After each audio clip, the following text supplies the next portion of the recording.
Good evening guys. Hope सब अच्छे होंगे। अभी तक हम लोग प्रीवियस क्लास में देखा था न्यूट्रिएंट साइकिल्स में nitrogen cycles and carbon cycle, carbon dioxide cycle के बारे में, कार्बन साइकिल बोल सकते हैं, ठीक है। And as in introductory class हम लोगों ने बोला था कि कौन कौन सा चैप्टर पढ़ना है वो सब हम लोग डिफाइन किया था, प्रीवियस वीडियो में चेक कर सकते हैं। Okay, and guys please subscribe because video बनाने के लिए मोटिवेशन की बहुत ज़्यादा ही ज़रूरत होती है। तो अगर मुझे मोटिवेशन नहीं मिलेगा तो मैं वीडियो सही से नहीं बना पाऊँगा। एंड मैं इसलिए बना रहा हूँ ताकि कुछ लोगों को हेल्प मिल जाए इससे। कॉन्साइज वे में एकदम कॉम्पैक्ट फॉर्म में बनाया हूँ ताकि ज़्यादा से ज़्यादा कम टाइम में ज़्यादा से ज़्यादा सीखा जा सके। ओके, तो स्टार्ट करते हैं। आज हमारा टॉपिक है वाटर साइकिल। तो वाटर साइकिल को क्या हाइड्रोलॉजिकल साइकिल भी बोलते हैं। ओके, तो अगर परसेंटेज रेशियो की बात करते हैं, परसेंटेज कितना परसेंट कहाँ पे पानी पाया जा रहा है, राइट। तो आप यहाँ पे देख सकते हैं ओशियन में, let me select the pen. Okay.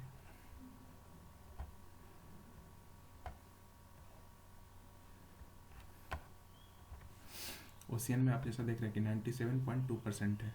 क्या सलाइन वाटर नमकीन पानी हमारा 97.2% है। वहीं आइस शीट्स एंड ग्लेशियर के फॉर्म में 2.15% है, राइट। ग्राउंड वाटर के फॉर्म में 0.6% है, जिसे फ्रेश वाटर भी हम लोग बोलते हैं, right. Surface water means river, lake and ponds, इसमें 0.04% है, राइट। एंड सॉइल एटमॉस्फेयर में भी हम लोग का पानी है, सॉइल में भी वाटर होते हैं एंड एटमॉस्फेयर में एट ए वाटर वेपर के रूप में प्रेजेंट है। तो उसमें जो टोटल कंट्रीब्यूशन है उसका 0.01% है, राइट। तो आइस सीट है जो बेसिकली क्या है कि आइस सीट्स है वो अंटार्कटिका एंड ग्रीनलैंड है, ठीक है, south pole and north pole. Okay, तो इसके बाद south pole and north pole के बारे में हम लोग आगे पढ़ेंगे, जोग्राफिकल लोकेशंस में पढ़ेंगे उसे, ठीक है। तो यहाँ पे बेसिकली हम लोग फोकस्ड हैं वाटर साइकिल पे। ओके, सो वाटर साइकिल के लिए सबसे पहले हम लोग देखने वाले हैं कि उसका साइकिल क्या है। तो okay, here you can observe here, this is sun, this is ocean and this is mountain. Okay, तो यहाँ पे देख रहे हैं कि सनरेज डायरेक्ट ओशियंस पे आ रहे हैं और जो भी वाटर बॉडीज है उस पर आएगी, ठीक है। फिर उसके बाद क्या होगा कि वो क्या होगा, वाटर वेपर में चेंज होगा एंड विंड जो अपना फॉर्म होता है ड्यू टू प्रेशर के कारण, हाई प्रेशर लो प्रेशर के कारण विंड जनरेट हुआ और इस वाटर वेपर के फॉर्म में वो आगे की ओर बढ़ा, राइट। तो कुछ वाटर वेपर्स यहाँ पे कंडेंस हो जाता है और उसके बाद यहाँ पे हेवी रेन कर देते हैं, ठीक है। फिर उसके बाद फिर आगे जाते हैं, फिर आगे जाने के बाद ये कुछ ऐसा लोकेशन था माउंटेन के जस्ट पहले का लोकेशन जहाँ पे वो सैचुरेट हो जाते हैं। आफ्टर सैचुरेशन, इसलिए तो माउंटेन जरूरी है ना कि अगर वो रोकने वाला रहेगा तो नहीं तो फिर वो आगे निकलते चल जाएगा, ठीक है। तो यही तो रीज़न है जो हमारा अभी अरावली का जो रेंज है उसमें क्या था, पहले वहाँ पे राजस्थान ऐसा नहीं था, बहुत पहले वो हरा भरा था, बट वो क्या होता है ना, इरोजन होते चला गया माउंटेन्स का एंड वहाँ पे बारिश कम होते चली गई और डिजर्टिफिकेशन हो गया। डिजर्टिफिकेशन भी एक इम्पॉर्टेंट टॉपिक है जो इसी लेक्चर में हम लोग आगे देखने वाले हैं, ठीक है। तो गाइज यहाँ पे देख रहे हैं कि सैचुरेशन लेवल यहाँ पे इंक्रीज हो गया, उसके कारण यहाँ पे बारिश हुआ। कुछ माउंटेन्स बहुत हाई है, तो हम लोग एक डिस्टेंस, एक हाइट पे हम लोग कंसिडर कर रहे हैं कि यहाँ पे देख रहे हैं बारिश हो रहा है, ठीक है। तो बारिश यहाँ से फ्लो होना स्टार्ट हो गया। यहाँ पे लैंड है, लैंड मतलब जैसे ही हम लोग तल में आ रहे हैं, जो माउंटेन का तल है उसके पास हमारा बायोडाइवर्सिटी इंक्रीज हो रहा है, राइट। तो यहाँ पोरस मटेरियल्स है जो कि हमारा काम करते हैं। यहाँ पे देखो रेनी वाटर आ रहा है स्पीड में, उसका स्पीड को कम किया यहाँ पे, कौन फॉरेस्टेशन है, यहाँ पे जंगल है वो कम किया, लैंड है यहाँ पे एंड यहाँ पे कुछ पानी है जो ज़मीन के अंदर चला गया और फिर वापस समझ रहे हो, इस प्रोसीजर से वापस पानी ओशियन में आ गया। तो ये साइकिल है बेसिकली, ठीक। बचपन से पढ़ते आ रहे हैं तो इसमें ज़्यादा दिमाग नहीं लगाना। अब क्या है, कौन कौन सा प्रोसेस से हमारा पानी वापस साइकिलिंग होता है, ठीक है। तो उसके लिए अगर हम बात करते हैं तो नेचुरल प्रोसेस, ठीक है। बेसिकली नेचुरल प्रोसेस तो बहुत बड़ा है। अब इवेपोरेशन की बात करते हैं तो ये कोई छोटे लेवल पे नहीं होता, ठीक है। तो वाटर बॉडी से पहले इवेपोरेट होता है उस पर, और प्लांट में जो ट्रांसपीरेशन होता है उससे भी हमारा वाटर वेपर कन्वर्जन होता है फ्रॉम वाटर से, ठीक है। उसके बाद कंडेंसेशन होता है, उसके बाद प्रेसिपिटेशन होता है, उसके बाद इनफिल्ट्रेशन एंड परलोकेशंस होता है, sorry percolations and surface run off, right. उसके बाद हमारा यूज़ के लिए बनता है, ठीक है। यूज़ के लिए क्या मतलब, ये साइकिल चल रहा है। कंडेंसेशन का जो प्रोसेस है वो आर्टिफिशियल मेथड से भी करवाया जाता है, जैसा कि हम लोग लेक्चर नंबर 2 में देखे थे कि मैन मेड होता है, उसमें सिल्वर आयोडाइड और ड्राई आइस का शेडिंग करते हैं। वो क्या होता है कि जस्ट जैसे अपना ये डस्ट है, ठीक है, डस्ट पे क्या होता है वाटर वेपर एक्यूमुलेट हो जाता है, कंडेंस हो जाता है, ठीक है। इस तरह से हो गया। जब इसका वेट हैवी हो जाता है, जब ये हैवी हो जाता है तो क्या हो गया, ये डाउन आ जाता है अर्थ से, फिर रेन होना स्टार्ट हो जाता है, राइट। अब इससे जो वाटर साइकिल में है, जो वाटर साइकिल जब हो रहा है, ठीक है, नेचुरल प्रोसेस से इसे कोई प्रॉब्लम नहीं है, किसी को नहीं प्रॉब्लम है, जब तक आदमी का एंट्री ना हो जाए। Man enters everything will change, okay. So now अब आदमी का एंट्री हो गया है, मैन लोगों का एंट्री हो गया। Man induced means problem, okay. तो इसे बोलते हैं क्या, एंथ्रोपोजेनिक एक्टिविटीज, राइट। तब स्टार्ट करते हैं क्या क्या मैन लोग करता है, ठीक है। चलो सबसे पहले डिफॉरेस्टेशन हमारा इंक्रीज हो रहा है, इरिगेशन हमारा इंक्रीज कर रहा है, ठीक है। फिर अर्बनाइजेशन इंक्रीज हो रहा है, ग्लोबल वार्मिंग, क्लाइमेट चेंज, ठीक है, और मिस मैनेजमेंट एंड माइनिंग, ये क्या कर रहा है ये सब, ठीक है। ये हमारा क्या है, वाटर साइकिल को अफेक्ट करता है एंड मेनी प्रॉब्लम्स क्रिएट करता है। तो वो सब प्रॉब्लम्स को धीरे धीरे हम लोग स्टडी करते हैं, राइट। चलिए पहले डिफॉरेस्टेशन की बात करते हैं। चलिए डिफॉरेस्टेशन क्या है, डिफॉरेस्टेशन इन ह्यूमिड एरिया। डिफॉरेस्टेशन को दो पार्ट में पढ़ेंगे, एक ह्यूमिड एरिया में और एक ड्राई लैंड में, ठीक है। ह्यूमिड एरिया जो इंडिया के अगर कॉरस्पॉन्डेंस की बात करते हैं तो इंडिया का जो ईस्ट पार्ट है, जो असम वगैरह बिहार, पटना, ये सब इधर का पार्ट है, ईस्ट का पार्ट, ठीक है। दिल्ली ईस्ट बोल सकते हैं, मणिपुर, मिजोरम, ये सब जो 7 सिस्टर है उसकी बात बोल रहे हैं, ठीक है। तो वहाँ पे क्या फास्टेस्ट सरफेस, अगर हम डिफॉरेस्टेशन कर रहे हैं तो हमारा जो बारिश हो रहा है, तो बारिश क्या है, बारिश का तो स्पीड हमारा ज़्यादा हो जाएगा। बताते हैं किस तरह से। इनफिल्ट्रेशन कम जाएगा, ग्राउंड वाटर रिचार्जिंग कम जाएगा। तो जब ग्राउंड वाटर रिचार्जिंग कम जाएगा, ठीक है, तो हमारा वाटर लेवल कम जाएगा, अपने क्या बोलते हैं धरती के अंदर, अर्थ के अंदर। तो क्या वो जितना साइकिल में पूरा होना चाहिए वो हमारे पास है नहीं है, तो हमारा कम गया। फिर क्या, flood and solid erosion, soil erosion, यहाँ पे सॉइल इरोजन, ठीक है, यहाँ पे सॉइल इरोजन कर लेना, सॉइल इरोजन है, ठीक है। नाउ अब कैसे होता है डिफॉरेस्टेशन, किस तरह से अफेक्ट करता है, इसको हम पहले बात करते हैं, राइट। देखो यहाँ पे डिफॉरेस्टेशन, मान लिया इस पेड़ को हमने काट दिया, ये पेड़ है, इसे हमने काट दिया, ठीक है, एक मिनट, ठीक है, इस पेड़ को हमने यहाँ से काट दिया। अब यहाँ पे जो बारिश आ रहा है इसे रोकने वाला कोई नहीं है, ये फास्ट स्पीड में आ रहा है। भाई यहाँ पे जब रुकेगा नहीं पानी कुछ देर के लिए, यहाँ पे अगर पानी नहीं रुकती है तो क्या प्रॉब्लम होगा, अगर पानी नहीं रुकेगी तो क्या यहाँ पे वो धरती के अंदर यानी ज़मीन के अंदर जाने के लिए उसको टाइम मिलेगा नहीं, वो सीधा रन ऑफ कर जाएगी, ठीक है। फिर पोरस होते हुए ओशियन में जो पहले पानी आ रही थी जिस क्वांटिटी से, उस क्वांटिटी से कहीं गुना ज़्यादा वो ओशियन में चली जाएगी, ठीक है। पहला बात ये कि रन ऑफ का कंडीशन आ गया। अब दूसरा कंडीशन क्या है, दूसरा इफेक्ट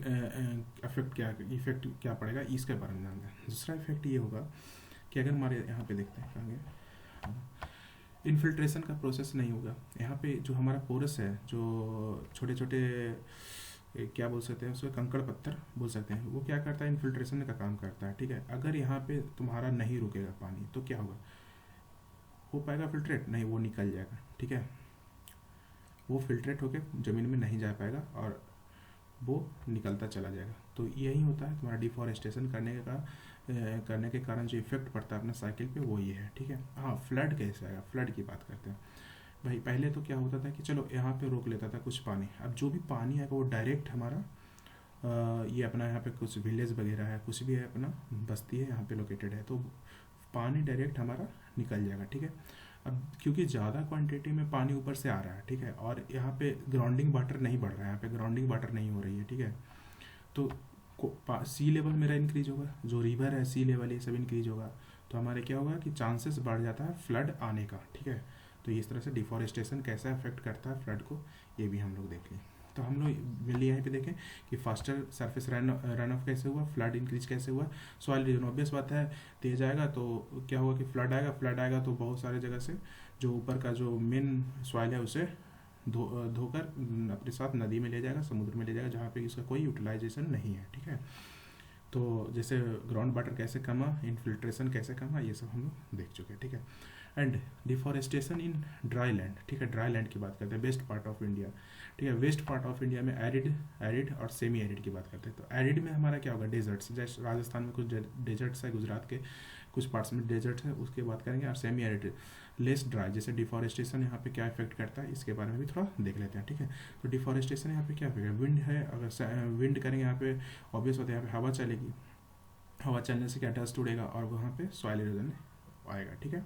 तो ये क्या बोलेगा, डिजर्टिफिकेशन इंक्रीज कर देगा, राइट। नाउ इसके डिजर्टिफिकेशन का बात बोले थे, डिजर्टिफिकेशन में क्या हुआ था कि ग्लोबल एग्रीमेंट हुआ है कि जिसमें UN convention to combat desertification, ठीक है, UNCCD 1994 में इस्टेब्लिश किया गया था। अभी 2019 का आसपास सितंबर में ग्रेटर नोएडा में इसका सबमिट हुआ था, तो आप इसके बारे में पढ़ सकते हैं, ठीक है, कुछ खास बात नहीं है।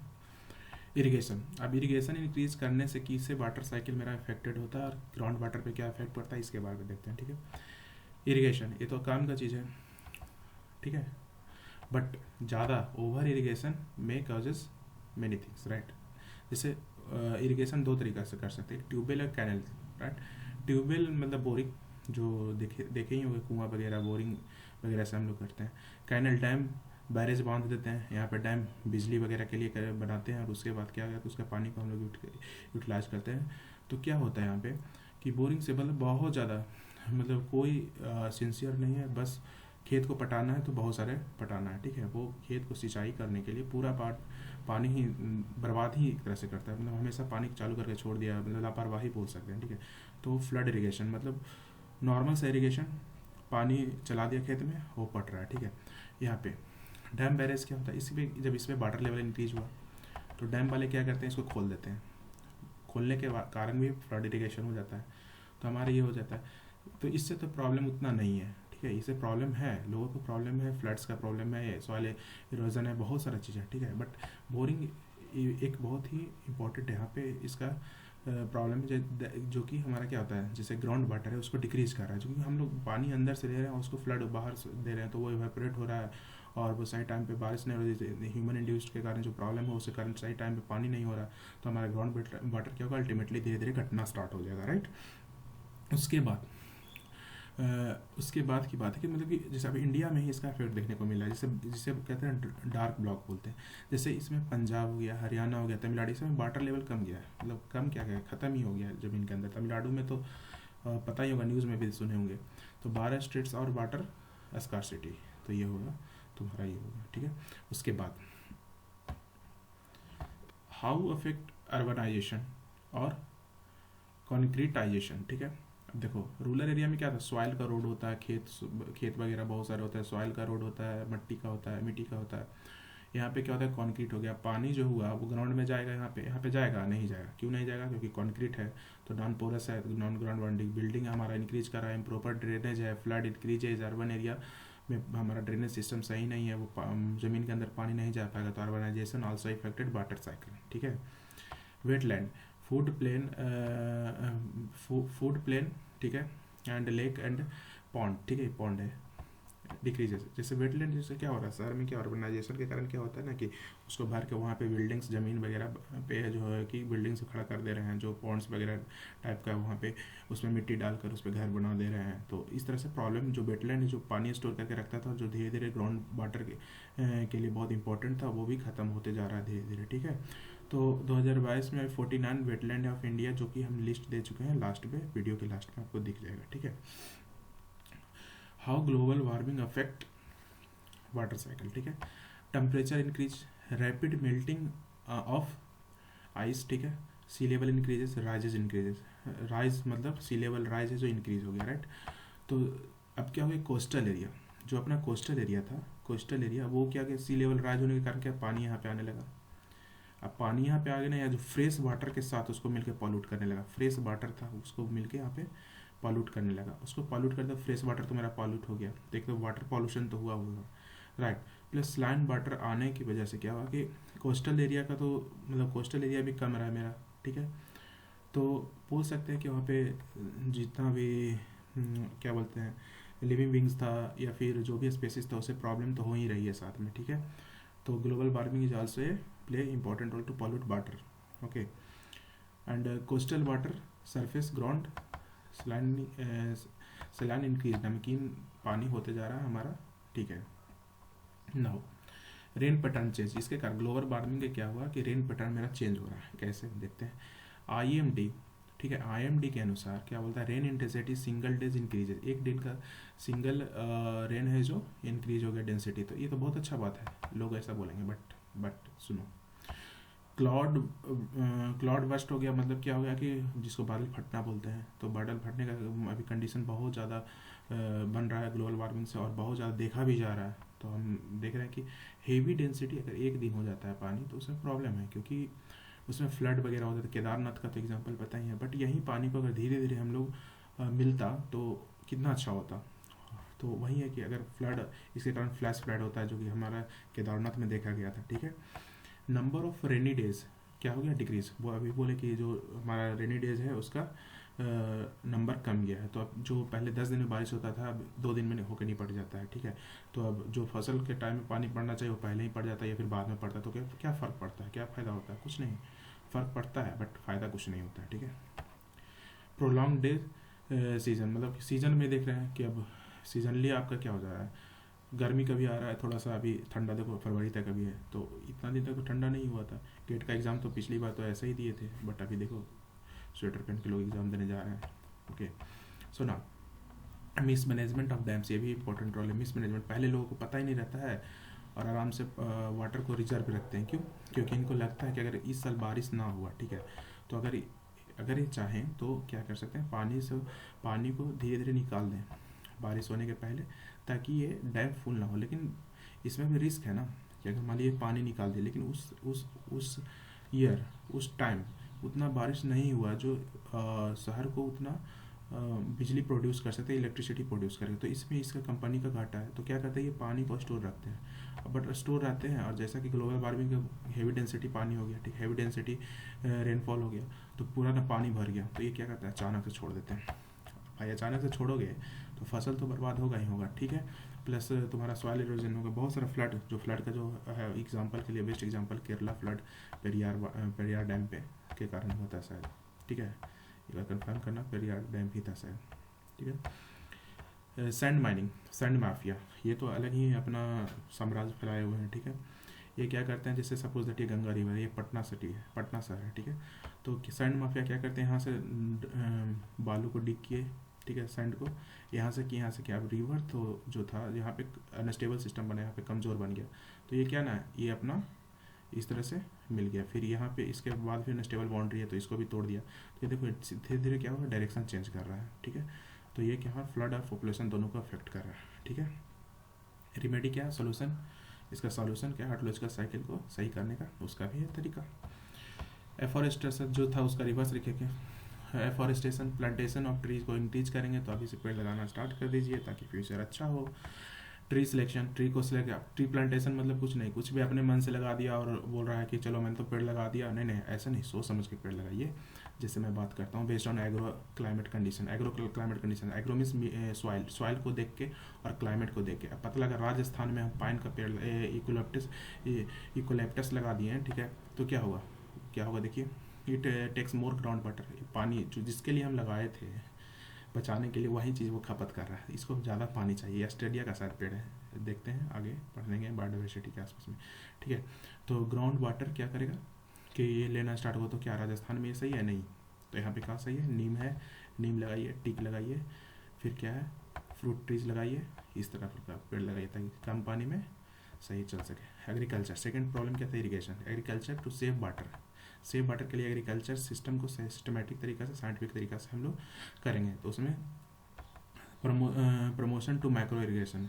माइक्रो इरीगेशन क्या होता है, इसमें दो तरह का होता है, drip irrigation and sprinkles. Drip irrigation मतलब water to the root of plant, जो प्लांट का रूट है ना, जो प्लांट का रूट है ना, ये प्लांट का रूट है, तो यहाँ पे ना एक पाइप होता है, ठीक है, नेट पे भी चल सकते हैं, पता ही होगा। यहाँ पे इस रूट के पास एक छेद होता है, तो यहाँ से पानी ड्रिप कर कर बूंद बूंद करके यहाँ पे इसके रूट्स के पास जाते हैं, और उसी को कहते हैं ड्रिप इरीगेशन, ठीक है। स्प्रिंकल्स तो देखे ही होंगे, स्प्रिंकल्स मतलब फवारा टाइप का होता है, ठीक है। इसराइल इसका बेस्ट एग्जांपल है। इसराइल ने जहाँ की भूमि उपजाऊ नहीं है, बट टेक्नोलॉजी इतनी अच्छी है कि एक्सपोर्टर ऑफ क्रॉप को एक्सपोर्ट करता है, ठीक है। पर ड्रॉप मोर क्रॉप, राइट, पर ड्रॉप मोर क्रॉप, ये हमारा ड्रिप इरीगेशन का स्टेटमेंट बोल सकते हैं, ठीक है। ड्रिप इरीगेशन क्या करता है या स्प्रिंकल्स क्या करता है, माइक्रो इरीगेशन क्या करता है कि वाटर यूज इफिशिएंसी को इंक्रीज करता है, सॉइल इरोजन को कम करता है। ऑब्वियस बात ना, सॉइल अगर मान लिया विंड चल रही है तो विंड चलेगी तो क्या हो गया, अगर ड्राई रहेगी, मतलब फ्लड इरीगेशन में क्या होता है कि एक बार पानी दे दिया, ठीक है, पानी है जब तक तो सॉइल इरोजन तो नहीं हुआ, या फिर फ्लो नहीं करवा लिमिट में दिया तो नहीं हुआ। बट अगर मान लिया एक दिन फ्लड इरीगेशन में क्या कि धीरे धीरे वो सूखना स्टार्ट हो, जब सूखेगा तो क्या होगा, वो कटाव स्टार्ट हो जाएगा। बट ये ड्रिप इरीगेशन में क्या है ना कि वो हमेशा भींगा हुआ रहेगा वहाँ पे, और प्लस ज़्यादा पानी फ्लड के कारण दूसरे खेत में ह्यूमस वगैरह मेरा नहीं जा पाएगा, और हमारा जो उपजाऊ पार्ट है सॉइल का वो बच जाएगा, ओके। Second, beat control. अब भाई यहाँ पे मान लीजिए फसल के बाद हमारा पानी जा रहा है, बट अब आसपास कहीं भी नहीं जा रहा है, ठीक है, आसपास भी नहीं करें तो यहाँ पे बीट पैदा ही नहीं होगा, उसको सब कुछ मिल रहा है लेकिन पानी नहीं मिल रहा है, तो कैसे पैदा होगा। तो बीट का कोई सवाल नहीं, बीट कंट्रोल बहुत अच्छा है इसमें। तो एक प्रॉब्लम नहीं है, मतलब एक प्रॉब्लम था फ्लड इरीगेशन, उससे अगर मान एक चीज़ रिप्लेस करते तो कितनों चीज़ों का प्रॉफिट हो रहा है। बीट सबसे बहुत बड़ा प्रॉब्लम है, पेस्टिसाइड्स नहीं डालना पड़ेगा, फिर क्या बोलते हैं इंसेक्ट्स के लिए भी प्रॉब्लम होता है, ये सब होता है, तो कितना प्रॉफिट है, राइट। फिर चैलेंजेस, इसका चैलेंजेस है कॉस्ट, इनिशियल कॉस्ट है, तो उसका रेमेडी भी है कि गवर्नमेंट को सब्सिडीज पे देना चाहिए, राइट।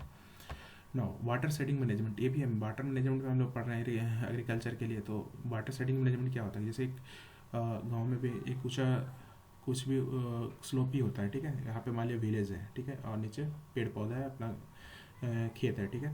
तो इसमें बारिश हुआ, तो बारिश है ना क्या वो इधर भी फ्लो कर जाएगा, ठीक है, इधर भी फ्लो कर जाएगा, राइट, इधर भी फ्लो करेगा, इधर जो फ्लो करेगा वो रैंडमली इधर उधर फ्लो करेगा। तो क्या करते हैं यहाँ पे वॉल बना देते हैं, ठीक है, यहाँ पे वॉल बना दिया, जो इधर पानी पड़ा यहाँ पे जमा होकर फिर एक डायरेक्शन में यहाँ पे पानी दिया, ठीक है, इधर का भी पानी एक डायरेक्शन में आया, और एक डायरेक्शन के कारण ये नीचे गया, फिर ये हमारे इसके ऊपर मेरा कंट्रोल है, इस पानी को हम इरिगेशन के लिए यूज कर सकते हैं। तो सही यूज है इसका, इसको बोलते हैं watershed to store water, right.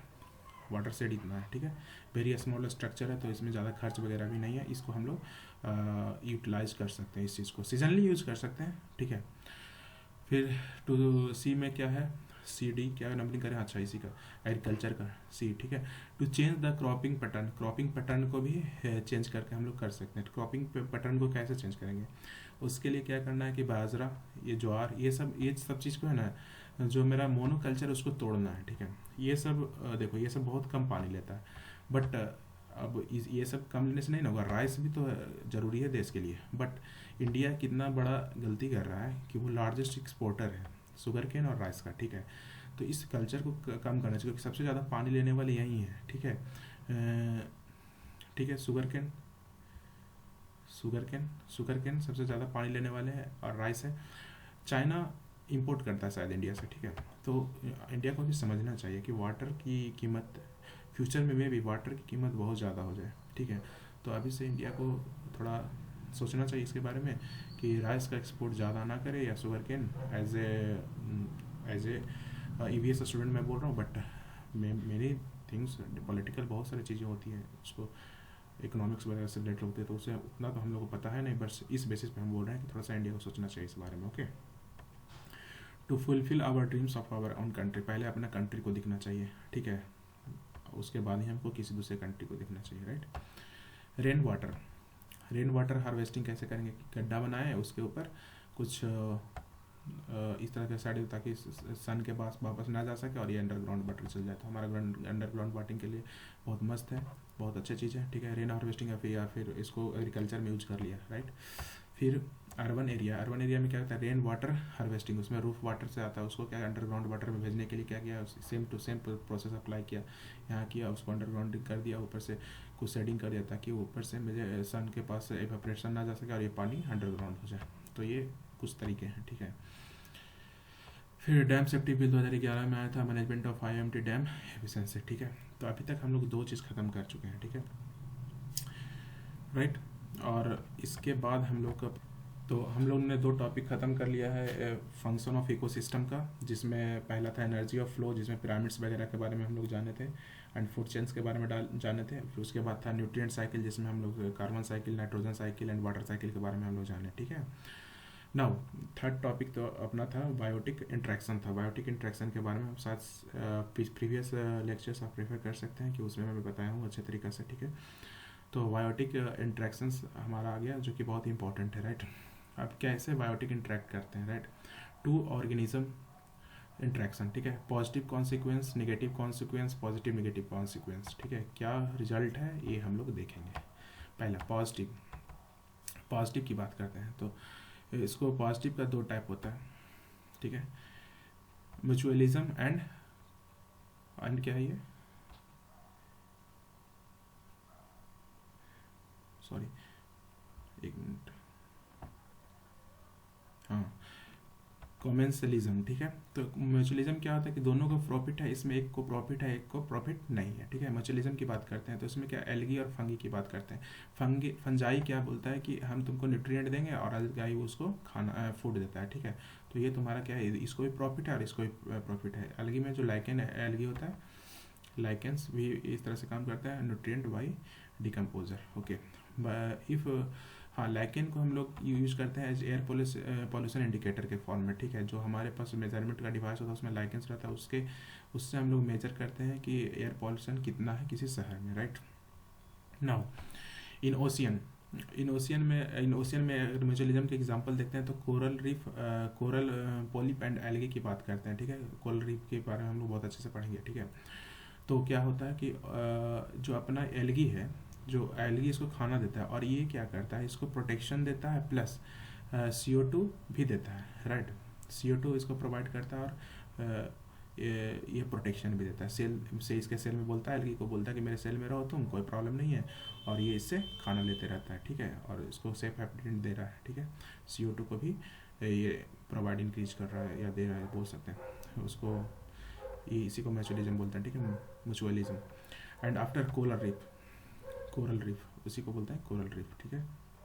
Now global warming increases, relations decreases, हाँ ये इफेक्ट होता है। ग्लोबल वार्मिंग ने रिलेशंस को भी कम करता है, कैसे देखो, ग्लोबल वार्मिंग के कारण क्या होगा, पॉल्यूशन इंक्रीज होगा, तो एल्गी है जो इसमें वो मरेगा, ठीक है। ये मरेगा तो इसको खाना कौन देगा, तो ये खाना नहीं देगा भाई, तो ये भी तो मर जाएगा। तो ग्लोबल वार्मिंग हमारा अफेक्ट करता है, ठीक है। Now leguminous plant and rhizobium, ठीक है, ये क्या इसको नाइट्रोजन देता है और ये इसको खाना देता है, ये म्यूचुअलिज्म, इसको भी पॉजिटिव है और ये भी पॉजिटिव है, तो ये हमारा म्यूचुअलिज्म हुआ, राइट। उसके बाद कहाँ गया, right. Fund and cyanobacteria, same to same example बोले तो ये है, न्यूट्रिएंट देता है, ये इसको फूड देता है, जोला बैक्टीरिया, जोला हो गया, साइनोबैक्टीरिया हो गया, राइट। हनी बीज बेस्ट एग्जांपल है, हनी बीज एंड फ्लावर। हनी बीज क्या करता है, इससे नेक्टर शहद लेता है, शहद का जो अपना है जो भी है फर्स्ट फॉर्म उसको लेता है और ये पोलिनेशन में हेल्प करता है, टेम्पररी सिम्बुलेशन। अब देखो कैसे इफेक्ट करेगा हनी बीज ह्यूमन को। हनी बीज को अगर घटाते हैं, केमिकल पेस्टिसाइड इंक्रीज करने पे हनी बीज घटेगा भाई, ठीक है। डिफॉरेस्टेशन इंक्रीज होगा, डिफॉरेस्टेशन अगर इंक्रीज होता है तब भी हनी बीज घटेगा, क्यों, क्योंकि रहने उसके घर को छीनोगे तो वो कहाँ घोंसला बनाएगा, जो भी है, तो ये दोनों इफेक्ट करता है हनी बीज को। अब हनी बीज क्या करेगा, पोलिनेशन को कम करेगा, जिसके कारण फूड क्राइसिस आएगा, ठीक है। अगर पोलिनेशन ही नहीं होगा फ्लावर का तो कैसे वो फिर वो अपना फ्रूट्स प्रोवाइड करेगा, प्रोड्यूस करेगा, तो इसलिए हमारा हनी बीज अफेक्ट करता है। फिर कॉमेंसलिज्म था, वहाँ पे शायद गलत लिखा था, ठीक है। पॉजिटिव प्लस 0, इसमें क्या है कि एक को प्रॉफिट है एक को प्रॉफिट नहीं है। जैसे टॉल ट्री है उस पर क्लाइंबर चढ़ गया, एक लता है जो ऊपर चढ़ गई, ठीक है, तो इसको तो कोई प्रॉफिट नहीं है, बट क्लाइंबर को प्रॉफिट है कि उसको मैकेनिकल सपोर्ट मिल रहा है, ठीक है, एपीफाइट्स को, ठीक है। तो ये हो गया। अब शार्क में एक सकर फिश होता है, वो क्या होता है, उसमें चिपका होता है, तो ये बोलता है कि जिसे टक्कर लेना है आ जा, देख तुम्हारे सामने कौन है, ठीक है। तो ये इसमें सकर फिश है जो इसमें चिपके होते हैं, इसको खाना भी मिलता है और सेफ्टी भी मिलता है, बट शार्क को इससे क्या फ़र्क पड़ता है, कुछ नहीं फ़र्क पड़ता है। तो बोल सकते हैं कि ये एक अच्छा एग्जाम्पल है कॉमेंसलिज्म का, ठीक है। नाउ काऊ और विटल का भी वही है, काऊ डंग है उसको फूड मिल जाता है, काऊ को कोई फर्क नहीं पड़ता इससे। Negative consequences, competition, negative consequences में क्या क्या होता है, कॉम्पिटिशन आता है, फिर एमेंसलिज्म आता है, ठीक है। इसमें निगेटिव निगेटिव, एक में निगेटिव और जीरो। देखो कॉमेंसलिज्म में जैसे लाइन और चीता है, ठीक है। लेट प्रे, डियर है जो हमारा प्रे है, ठीक है। तो हमारा क्या है कि यहाँ पे देखो प्रॉब्लम क्या होगा, इसके एग्जाम्पल से हम समझेंगे, आगे है, ठीक है। तो यहाँ पे जो कंपटीशन, जो निगेटिव कॉन्सिक्वेंसेस में कंपटीशन तुम्हारा लाइन और चीता के बीच में, देखो ये दोनों किसको खाता है, डियर को खाता है, ठीक है। अब ये दोनों खा रहा है तो ये घट रहा है, ये भी खाएगा तो इसको प्रॉब्लम है, ये भी खाएगा तो इसको प्रॉब्लम। तो हम देख रहे हैं कि यहाँ पे निगेटिव निगेटिव है, कंपटीशन का माहौल है यहाँ पे, राइट। फिर क्या एमेंसलिज्म के एक कोई इफेक्ट पड़ रहा है, कोई इफेक्ट नहीं पड़ा, जैसे ये है छोटू, इसको शैडो नहीं मिल रहा, शैडो मिल रहा है जिसके कारण सनलाइट नहीं मिल रहा है, इसका मिनरल्स को ये खींच ले रहा है, तो ये बेचारा छोटा का छोटा रह गया, ये इसको कोई फर्क नहीं पड़ता, ठीक है। टॉल जीरो, न्यू प्लांट्स इतना। Positive negative, that is positive negative है, जिसमें क्या प्रेडेशन की बात करते हैं, जैसे लायन और डियर है, ठीक है। तो प्रेडेटर लायन हो गया और डियर तुम्हारा क्या हो जाएगा, प्रे हो जाएगा। तो डियर क्या करेगा कि इसका संख्या घटेगा, इससे तो प्रॉब्लम है बेचारे को, इसको कभी प्रॉफिट हो ही नहीं सकता, इसको तो हमेशा घटा ही है, ठीक है। लायन को प्रॉफिट है, लायन को प्रॉफिट, तो ये इसका जान ले रहा है, तो ऑब्वियसली पॉजिटिव है निगेटिव है, right. Generally death is seen, इस कंडीशन में मेरा पॉजिटिव निगेटिव में हमेशा डेथ देखा जाता है जनरली। पैरासिटिज्म भी आल्सो पॉजिटिव निगेटिव, बट इससे डेथ नहीं देखा जाता है, क्यों, क्योंकि वीक डेथ मतलब जो है कमज़ोर हो जाता है, ठीक है, वीकनेस होता है, बट डेथ रेयर होता है, ठीक है। पैरासाइट्स को तो जिंदा रहना है, उससे क्या बात मतलब उससे, फिर ठीक है। अमरबेल, अमरबेल तो देखे होंगे, गाँव वाले लोग देखे होंगे, अमरबेल पेड़ पे चढ़ा जाता है, पेड़ को पूरा सुखा देता है, बट वो खुद हरा भरा रहता है, ठीक है। न्यूट्रलिज्म, जिसको कोई फर्क नहीं पड़ता है, ठीक है, न्यूट्रलिज्म, लेकिन ऐसा कोई इंट्रैक्शन हो ही नहीं सकता है किसी, ऐसा कभी पॉसिबल है लाइफ में किसी को किसी से प्रॉब्लम ना हो, या किसी से किसी को प्रॉफिट ना हो, या किसी को लॉस ना हो, ऐसा नहीं पॉसिबल है practically. If two organism interact neutralism impossible, कभी पॉसिबल नहीं है, ठीक है। Now the fourth, already we have discussed energy flow, nutrient cycle, biotics, and now we are going to discuss productivity, right, function of ecosystem। तो function of ecosystem का fourth chapter या fourth part बोल सकते हैं, right. Productivity, okay. तो productivity में क्या है कि मतलब प्रोडक्शन, राइट। तो बायोमास प्रोडक्शन, बायोमास का प्रोडक्शन या खाना का हो या किसी चीज़ का, रेट ऑफ प्रोडक्शन हमारा बायोमास पे डिपेंड करेगा, राइट। तो dependent of sunlight and water, जो कि हमारा सनलाइट एंड वाटर पे डिपेंड करेगा, right. Plant and algae are the primary productivity, plant और एल्गी है जो मेरा सबसे पहले primary productivity decided by photosynthesis, normal चीज़ है ये सब, तो इस पर इतना टाइम देना सही नहीं लगा है। But amount of biomass, area, time सब पे डिपेंड करता है। अमाउंट ऑफ बायोमास, बायोमास मतलब क्या, कोई भी चीज़ का एक वॉल्यूम में उसका नंबर, उसको बायोमास बोलते हैं, right. Animal secondary productivity, primary productivity high, primary productivity dense forest, shallow oceans, फिर डीप ओशियंस प्लस वोल्केनो, जैसे तो हमारा प्राइमरी प्रोडक्टिविटी होता है जो दो तरह का होगा, हाई होगा और एक लो हो जाएगा, ठीक है। जो हाई प्राइमरी प्रोडक्टिविटी होगा हमारा कहाँ पे होगा, डेंस फॉरेस्ट में होगा और सैलो ओशियन में होगा, ठीक है। और डीप ओशियन प्लस वोल्केनिक में भी होगा, बट वो लो प्राइमरी टाइप का होगा, ठीक है, ठीक है। तो low primary production desert and deep ocean plus non volcanic area, इसको भी अच्छा, ये अच्छा टॉपिक है यहाँ पे। देखो यहाँ पे क्या होगा, एक्सप्लेनेशन के तौर पे अगर देखा जाए तो ये फॉरेस्ट है, सनलाइट एंड वाटर इसको मिल रहा है, मतलब अच्छे जगह पे जहाँ पे अच्छा उसको वाटर मिल रहा है, अच्छा सनलाइट मिल रहा है, तो वो ऑब्वियस बात है वो डेंस होगा, प्रोडक्टिविटी ज़्यादा होगा, बायोमास ज़्यादा होगा, तो प्रोडक्टिविटी वहाँ पे ज़्यादा है। डेजर्ट में क्या, सनलाइट तो मिल रहा है, टेम्परेचर है, लेकिन बारिश नहीं मिल रहा है, पानी नहीं मिल रहा है, तो वहाँ पे डेंसिटी कम होगा, बायोमास कम होगा, ठीक है। देख सकते हैं दो ही यहाँ पे है। हाँ, ये जानने का चीज़ है कि अगर मान लिया ओशियन है, ठीक है, तो यहाँ पे साइंटिस्ट लोगों ने मतलब ये पता लगाया है कि लाइफ वहाँ डीप ओशन में भी एग्जिस्ट कर सकता है। अगर वहाँ पे सनलाइट नहीं पहुँच रहा है उसके बाद भी एग्जिस्ट कर सकता है। हो तो वोल्केनो से जो हीट निकलता है, वोल्केनिक इरप्शन तो होते रहता है नीचे, जो सबसे ज़्यादा गहराई डेप्थ में ओशियन का, वहाँ वोल्केनिक इरप्शन होते रहता है, राइट। उसमें क्या होता है कि हाइड्रोथर्मल वेंट, जिसके कारण हीट वाटर, उसको पानी तो वहाँ पे है ही, प्लस हीट मिल जाता है, ठीक है, ड्यू टू वोल्केनिक इरप्शन, ठीक है। तो अब क्या हो जाएगा, certain bacteria grows without sunlights, कुछ बैक्टीरिया है जो बिना सनलाइट्स के ग्रो हो जाते हैं, ठीक है, कॉल्ड केमोसिंथेसिस। जो और नॉर्मल से इधर का बैक्टीरिया वो फोटोसिंथेसिस करता है, ठीक है, एक दो बैक्टीरिया, और वहाँ का जो बैक्टीरिया वो केमोसिंथेसिस करता है, जो एब्सेंस ऑफ लाइट होता है, वो हीट वोल्केनो से निकलने वाले हीट को ऑब्जर्व करता है और वाटर को ले लेता है और वो केमोसिंथेसिस कर लेता है, right. Net primary productivity equal to net biomass, तो ये था। तो नेट बायोमास तुम्हारा क्या होगा, जो फोटोसिंथेसिस से तुम्हारा हुआ और माइनस से रिस्पायरेशन, कुछ तो निकाला, बोल सकते एक तरह से CO2 की तरह देख सकते हैं, but net biomass equal to photosynthesis minus respiration, ठीक है।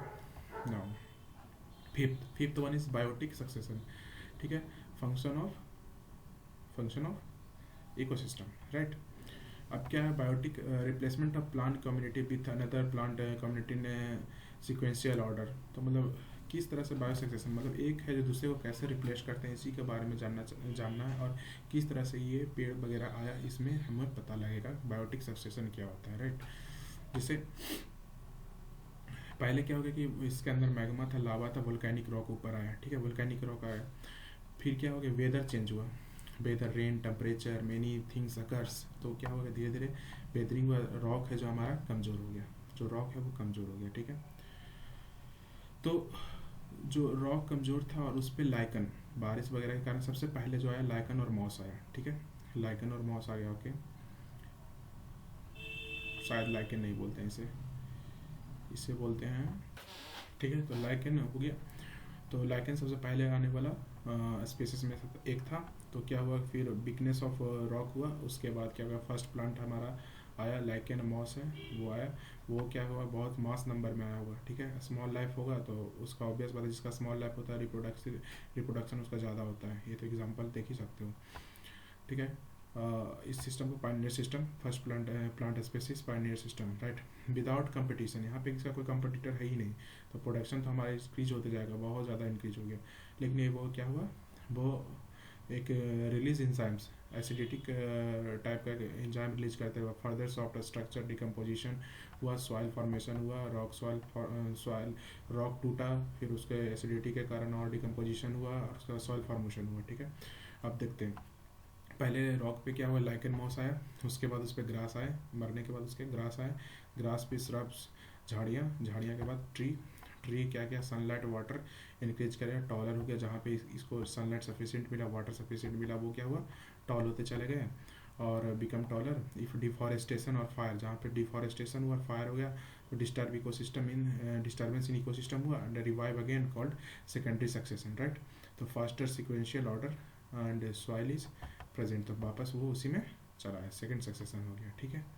प्राइमरी सक्सेशन स्लो प्रोसेस, जो प्राइमरी सक्सेशन हुआ बहुत स्लो हुआ, ठीक है, सेकेंडरी सक्सेशन तुम्हारा यहाँ फास्ट हुआ, ठीक है, यहाँ पे देख सकते हो, ये स्लो प्रोसेस है प्राइमरी सक्सेशन, लाइकन से ग्रास में ट्रांसफॉर्म होना, ग्रास से श्रब्स हुआ, ठीक है। सॉइल फॉर्मेशन है जो तुम्हारा प्राइमरी सक्सेशन हुआ, और सॉइल फॉर्मेशन है जो तुम्हारा प्राइमरी सक्सेशन हुआ, और फिर वापस लाइकन से सॉइल बनना, वापस जो पेड़ है ना, लाइकन से सॉइल बनना, ये सेकेंडरी सक्सेशन हुआ। तो पहले प्राइमरी सक्सेशन एक बार हो गया, उसके बार क्या होगा, सेकेंडरी सक्सेशन होते रहेगा, ठीक है, ऐसा नहीं है कि प्राइमरी सक्सेशन हमेशा होगा, सेकेंडरी सक्सेशन हमेशा होगा, ठीक है, ओके, सेकेंडरी सक्सेशन हमेशा होगा। उसके बाद हम लोग पढ़ते हैं इकोलॉजिकल नीश के बारे में, ठीक है।